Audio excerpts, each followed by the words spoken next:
this. It was at this period I had met George Roerich, the son of Nicholas Roerich.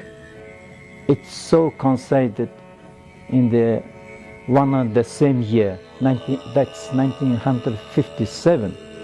I came from Ulaanbaatar to Moscow to study, and George Roerich also came back to Moscow. Of course, Stalin's period was very hard period, of course, and everything was controlled, including science, scholarship, and everything. And my Hamba Agrambe Lama was also arrested in 1937. I think he was also killed. Well, during this hard period, he was, of course, arrested in 1937 and was shot within a month. Well, I was quite a child when I was 5 or 6 years old.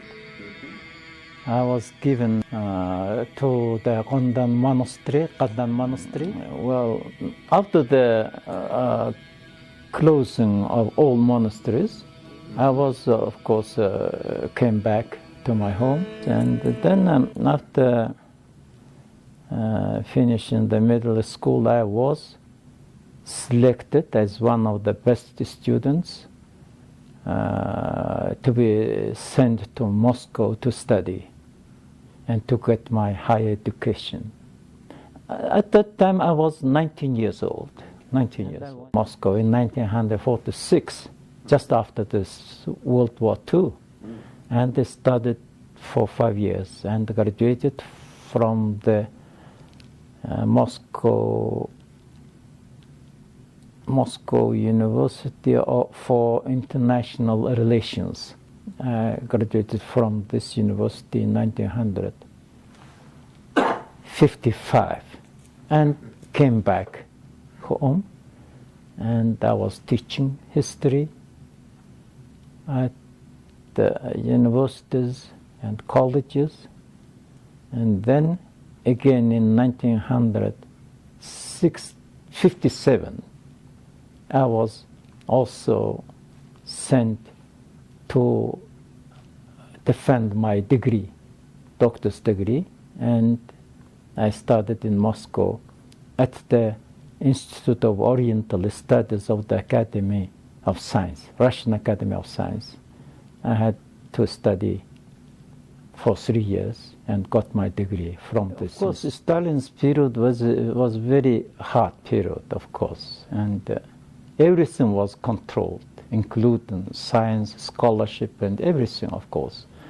And it was very limited possibilities to study, to carry on a genuine research in the field of social sciences. It was very hard. Nevertheless, it was possible. It depended upon a person. Because, for instance, I studied at the University for Foreign Relations, and I had to learn English and French. But it was, some people joke that it was Kuznetsky most English, or some kind of Russian English. But still, we had to learn English and could read books, of course. Yeah, it was possible, and a very, very contradictable situation. And I was very fond of reading books at the Lenin's library. There were a lot of books, even there were books from Western countries, some genuine books, of course, good books.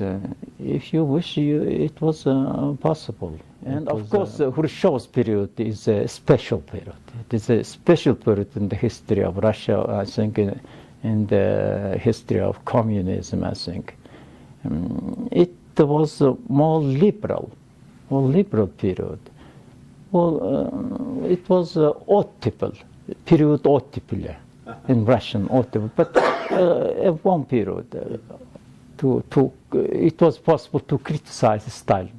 There was a very strict criticism of Stalin's policy, And during this period, my father was rehabilitated, and he was pardoned, maybe pardoned, rehabilitated, and so I was again sent to Moscow to study. During this, it was at this period I had met George Roerich, the son of Nicholas Roerich. By the way, he also returned to his motherland thanks to Khrushchev with his help. Yeah, and so it's so coincided in the same year, that's 1957. I came from Ulaanbaatar to Moscow to study, and George Roerich also came back to Moscow. He was permitted to come to Russia, to return to Russia. He came to Moscow just 1 month before my arrival to Moscow. Yeah, it was a happy fate, I would say, very happy period, for me at least, yeah.